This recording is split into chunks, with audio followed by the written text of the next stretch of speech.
Прогуливаясь с друзьями, я увидел свалку и решил ее отправить в Министерство экологии. Пока кто-то только возмущается, школьники берутся за дело. Точнее, за телефон. Тимур уже 4-й год активно борется за чистоту в городе. Его помощник – мобильное приложение «Школьный экопатруль».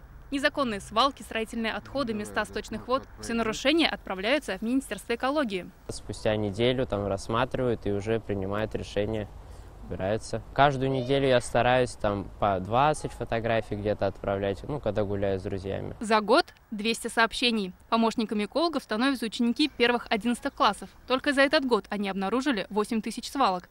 90% из них ликвидированы. Наша обязанность в течение 3 дней принять заявку. Когда заявка дублирующая, мы ее отклоняем. А если заявка, то есть первая, то мы выезжаем, фиксируем и потом уже выясняем, чья это территория и кто должен ликвидировать несанкционированную свалку.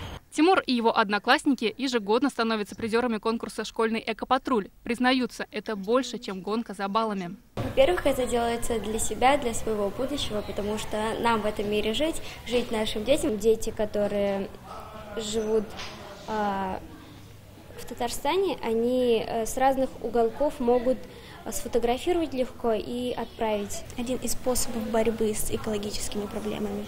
Маленький, но маленькими шагами мы достигнем больших целей. Итоги 5-го республиканского конкурса будут подведены 20 ноября. Лучшим ценные призы.